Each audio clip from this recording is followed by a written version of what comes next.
मैं आपको ज़रा समझना चाह रहा हूँ, लोग भी समझना चाहते हैं।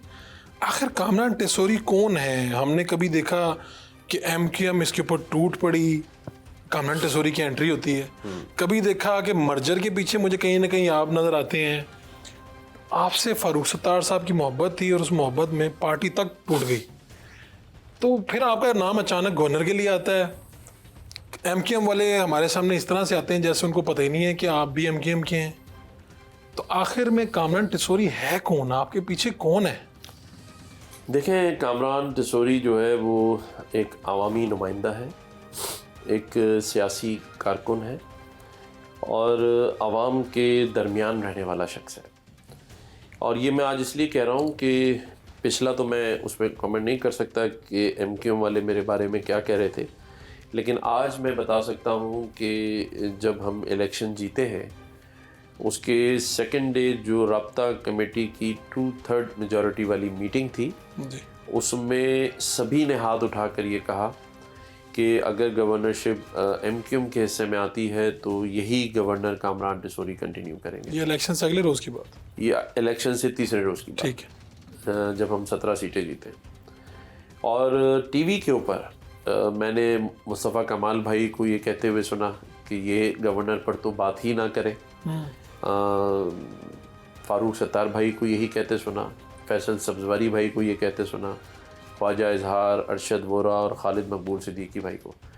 तो मैं समझता हूँ मेरे लिए ये बड़े एजाज़ की बात है कि जो लोग मुझे नहीं समझ पा रहे थे या बकौल आपके पूछ रहे थे कि कौन है ये कामरान टेसोरी, तो आज अल्हम्दुलिल्लाह जिस 17 माह में पता चल गया सबको। पार्टी ने मुझे गवर्नर नामजद किया, आज उसे पता चल गया सबसे पहले। अभी क्या फिर चल क्या रहा है? ये खबरें कहाँ से आ रही हैं? एमक्यूएम चाहती है कि कामरान टेसोरी ही हमारा गवर्नर हो, टीवी पे भी आके कह रही है। पहले तो नहीं चाहती थी, अब चाहती है जी। अब 17 सीटें भी हैं। एमक्यूएम पहले से मजबूत है, 2018 की निस्बत आज बहुत ज़्यादा मजबूत है।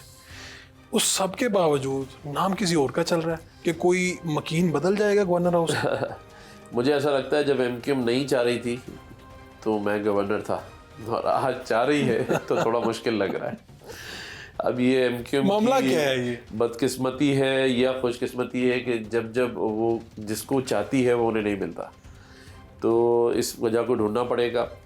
लेकिन मैं ये समझता हूँ कि इन 17 माह में एमक्यूएम भी खुश है, और सिर्फ एमक्यूएम ही नहीं खुश है बल्कि ये जो कराची और सिंध की मुख्तलिफ़ तबके से ताल्लुक़ रखने वाले लोग, जिनमें हमारे उलमाए कराम, जिसमें हमारी NGOs, जिसमें बिज़नेस कम्युनिटी, क्योंकि ये एक ऐसा ऑफ़िस था जो गैर फ़ाल था और अल्हम्दुलिल्लाह अल्लाह ताला की मेहरबानी से इसको हमने फ़ाल किया और हमारे दोस्तों ने एज़ ए टीम वर्क हमने रात दिन काम करके तमाम तबकात के लोगों को ये यकीन दिलाया कि मैं उनमें से हूँ और उनके दर्द को अपना दर्द समझता हूँ।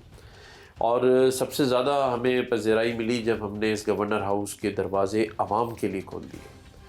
और पिछले रमज़ान में 3.5 लाख लोगों ने इफ्तार डिनर किया और आज भी रमज़ान है और यहाँ पर तकरीबन 70,000 80,000 लोग अब तक इफ्तार कर चुके हैं। सहरी भी हो रही है अल्हम्दुलिल्लाह। और इसके साथ साथ जो सबसे बड़ा काम मैं समझता हूँ कि जो मुझे हमेशा याद रहेगा वो ये था कि 5.5 लाख लोगों के IT के टेस्ट इस गवर्नर हाउस के सब्ज़ाज़ार में करवाने के बाद 24,000 स्क्वायर फीट पर IT की एक यूनिवर्सिटी का क़याम, जिसका रास्ता गेट भी IT गेट के नाम से है। 3 किलोमीटर पर हमने मुश्तमिल रोड वहाँ बनाया और आज अल्हम्दुलिल्लाह 3,000 से ज़ायद लोग उसमें फ्री वाईफाई इस्तेमाल करते हैं। रोज़ाना 3 सेशन होते हैं और ये आर्टिफिशियल इंटेलिजेंस, मेटावर्स, ब्लॉकचेन और वेब3 के कोर्सेज़ हैं जो एक बंदे को अगर दुबई से करवाया जाए तो $8,000 का कोर्स है, जो यहाँ इस वक्त गवर्नर हाउस में मुकम्मल फ्री है, मुफ्त है और उसके कोई पैसे हम गवर्नमेंट ऑफ सिंध से या गवर्नर हाउस से नहीं लेते। नहीं, आप ज़ाती जेब से करवा रहे हैं? मैं खुद और मेरे दोस्त जो हम सब मिलकर इस काम को सरअंजाम दे रहे हैं। मैंने